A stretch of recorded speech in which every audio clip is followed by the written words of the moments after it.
Day 14, 2 weeks of creating and being my best self, my best life. I can't believe that it's been 2 weeks already. I'm really proud of myself for that. And it's not because I haven't stuck with anything for 2 weeks before. Not saying I haven't not stuck with things for 2 weeks, but more than anything, like the premise of checking in and tracking my progress in this way is different. I have not done that in the past, and it's been, like, I am proud of myself for keeping up and keeping accountability with myself that way. So that's a huge win. This second week has felt so much easier than the first week has, for I'm sure a multitude of reasons. But this second week has felt, in a lot of ways, so much more lighthearted for me. And I haven't felt that sense of lightheartedness in so long. And with that, it's brought this sense of hope that it brings me so much joy. Like, it's just such a good feeling to have again. And also recognizing that feelings can also be fleeting, emotions are fleeting. But the fact that I'm even able and I'm feeling these things, is like, I'm on the right path. I'm doing the right things for myself. And I'm really proud of myself for that. And so the second week has been really good in that sense. I really don't have any, I don't have any opportunities, or like missed, what I call like missed opportunities would be things that I could look to work and do better. There's always something, but overall, like, I'm really proud of myself for these last 7 days. I really want to acknowledge and celebrate myself for two big things that I don't normally do. The first one is, I found myself getting really frustrated with myself for not being able to do something. I kept trying to braid my hair and I kept messing it up, and I was getting so annoyed. I did it twice and I messed it up both times. And as I was about to try again for the third time, I found myself being really mean to myself.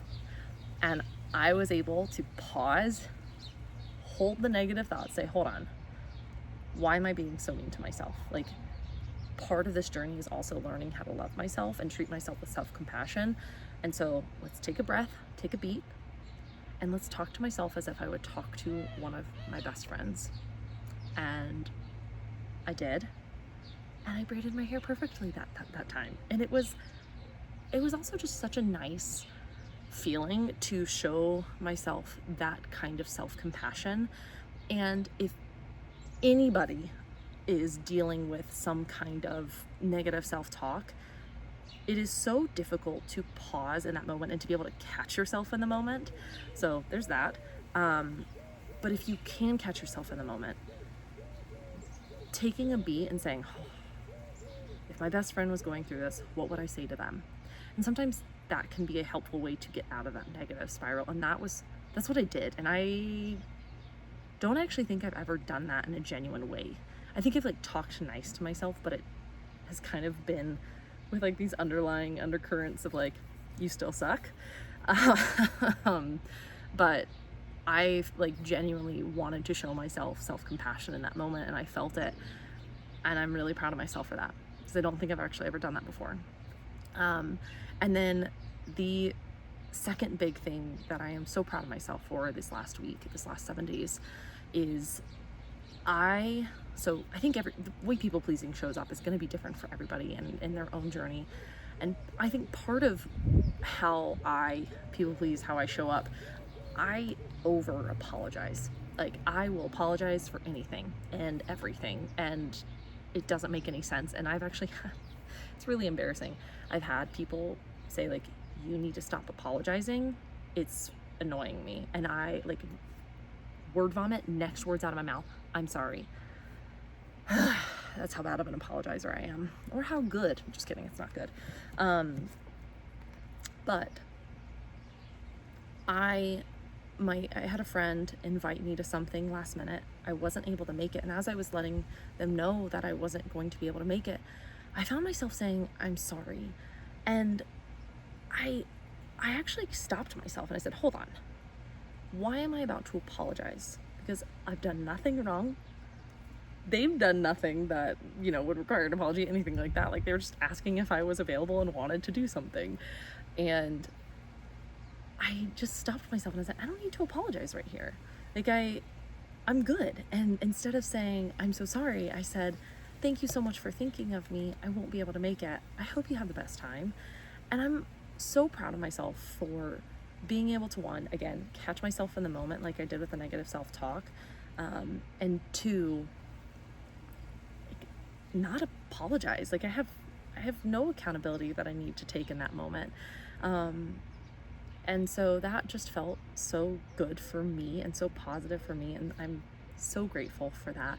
I think in my journey, I think one of the most helpful skills that I can develop is the skill of being able to notice.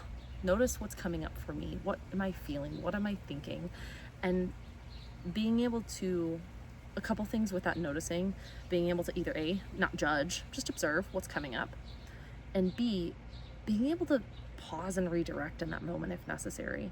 And I think those are two things that I don't think I've been able to do in the past. I've had it so I could look back on it in the moment and think about it and work through it. But I think I'm finally getting to this next step where, all right, I have the skill of noticing, and I'm starting to build that muscle to be able to then do something in the moment about it. And that is so exciting, and so I'm really proud of myself for that. And so I really want to celebrate myself in for these last 7 days with those two things especially. I'm really looking forward to the next 7 days.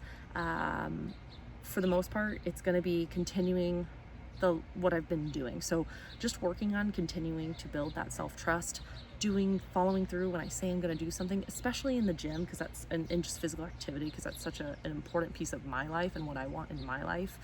And so continuing to practice the follow through, and then as that follow through becomes easier and easier, and I feel like that self-trust is really deepening, then I'll start adding in some more concrete things, because I do want a big life, and I do want to be able to achieve these things that I have for myself. But there are a couple of steps that have to happen first, and that's kind of what this first month is, especially, is just the building blocks, laying the foundation for myself.